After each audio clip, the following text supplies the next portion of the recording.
चौधरी साहब, आज की आप क्या कहेंगे? सदारती रेफरेंस समाअत के लिए बाकायदा मंजूर लार्जर बेंच तश्कील दे दिया जाएगा और समाअत होगी 24 मार्च को। तो आज की हेयरिंग जो है वो उसके तो जो मैं समझाऊं वो तीन अहम निकात सामने आए हैं। जो एक तो जो अपोजिशन का ख्याल था कि वो स्पीकर के खिलाफ जो गए हैं कि जो वो इजलास नहीं बुला रहे और वो नहीं कर रहे और ये नहीं कर रहे, तो उनका वो प्रोसीजरल मैटर है और स्पीकर के मुदाखलत नहीं करेंगे। दूसरा उनका जलसे जुलूस, उनका खून खराबा क्यों होगा, तसादम क्यों होगा, तो अब अगर जलसे करने हैं तो करें। तो एक वो भी बंद नहीं किया। तीसरा ये कर दिया कि मतलब है एक जस्टिस मुनीब अख्तर साहब ने बड़ा वाज़ेह कह दिया है कि आप जब किसी पार्टी में होते हैं तो फिर उसके डिसिप्लिन के तहत आपने वोटिंग करनी है। ये और आज से पहले की भी सुप्रीम कोर्ट की जजमेंट यही है। और इनको फिलहाल अपोजिशन और जो बार वहाँ गई थी वो जो हुकूमत के खिलाफ कुछ वहाँ से ऑर्डर लेने की जल्दी में थे, वो नज़र नहीं आए। वो कल क्या होगा देखा जाएगा। बिल्कुल ठीक है, क्योंकि आज सुप्रीम कोर्ट ऑफ पाकिस्तान ने वाज़े तौर पे ये कहा कि हम सिर्फ आइनी और कानूनी मामले तक रहेंगे। इसका पॉलिटिकल एस्पेक्ट क्या है और सियासी पस मंज़र क्या है, सियासी पहलू, उस पे हम जाने के मूड में अभी तक नहीं है।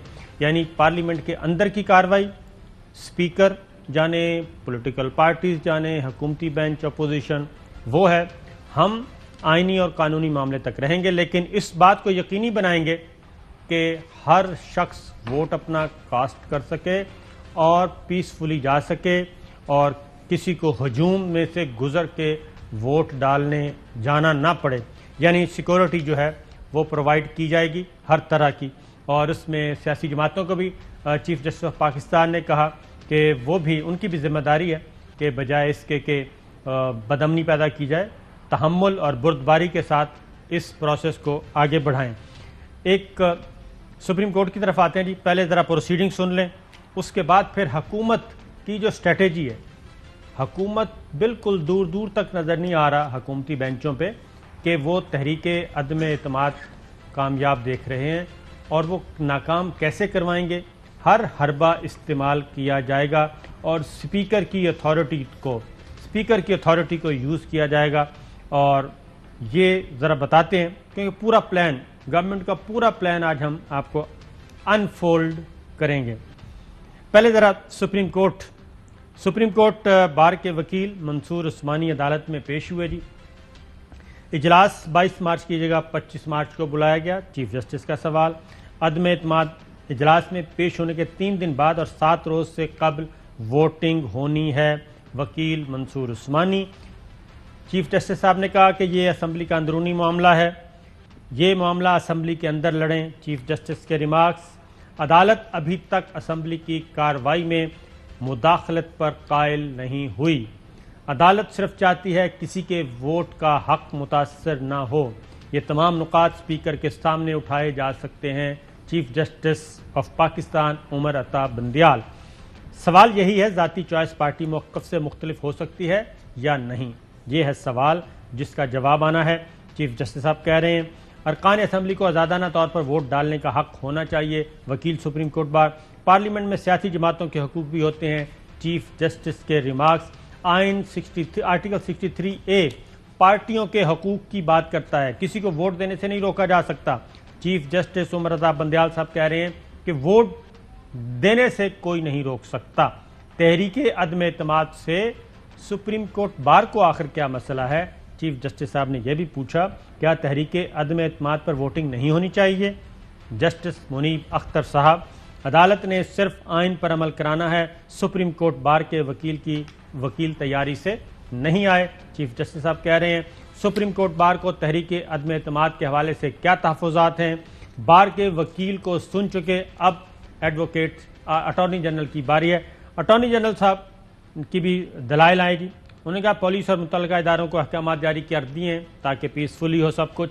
देखेंगे सिंध हाउस के हमले की तहकीकात कहाँ तक पहुँची। चीफ जस्टिस ऑफ पाकिस्तान कह रहे हैं अवाम को असम्बली इजलास के दौरान रेड जोन में दाखिले की इजाज़त नहीं होगी।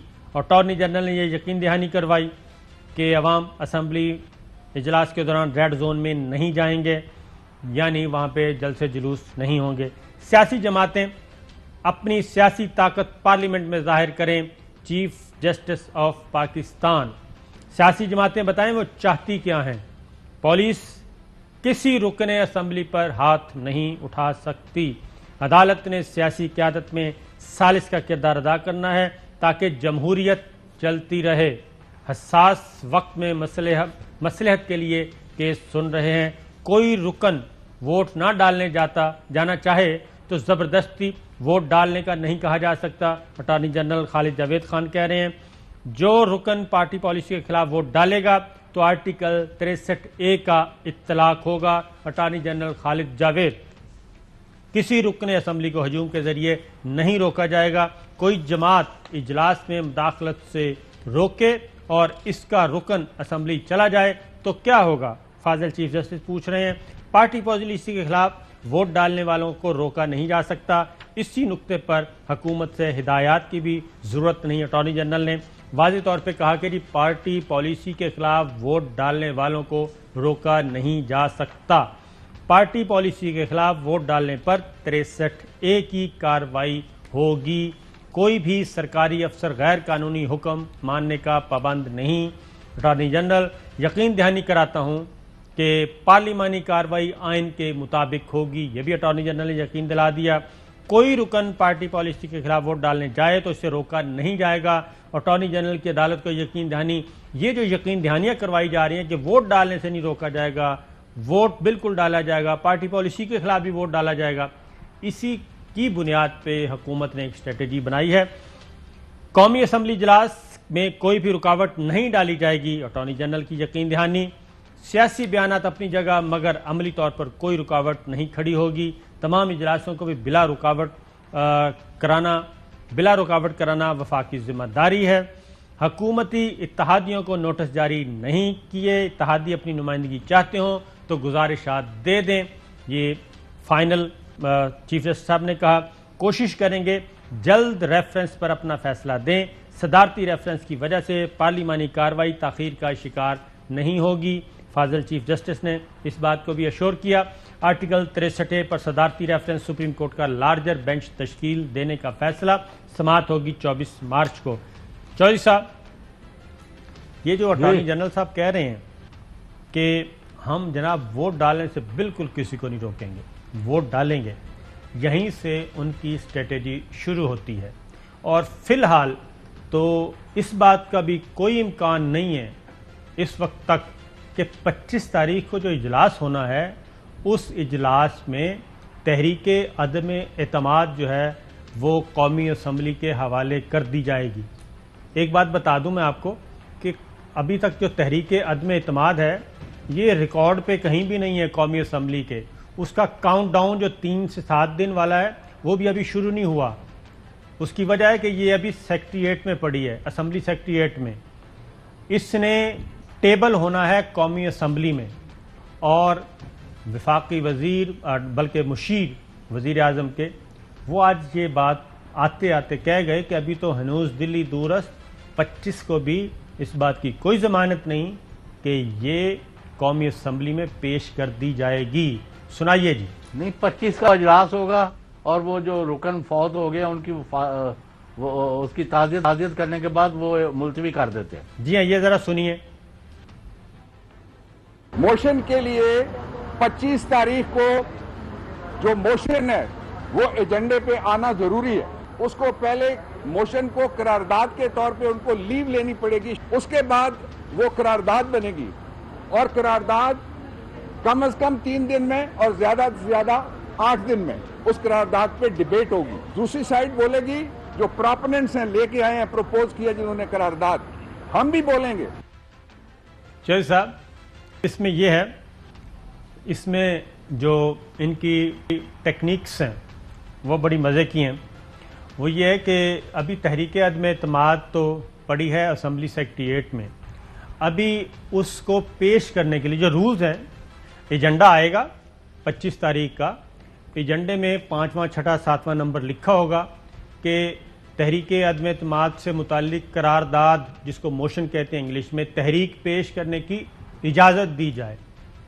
पहला ये होता है मरहला, डायरेक्ट तहरीक अदम एतमाद नहीं आ जाएगी, तहरीक पेश करने की इजाज़त नहीं, वो फिर बंदे खड़े होते हैं। जी हाँ, मैं आपको उसी तरफ, तो जब अपोजिशन ये अगर उस तक एजेंडा नंबर 6 तक आता है, फॉर एग्जांपल तहरीक अदम एतमाद की मोशन पेश करनी है, तो तब वो मामला अक़दा खुलेगा।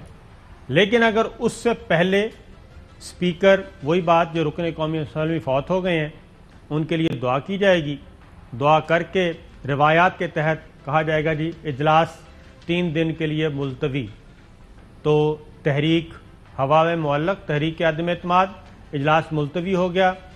ये है पहली प्रायोरिटी गवर्नमेंट की उस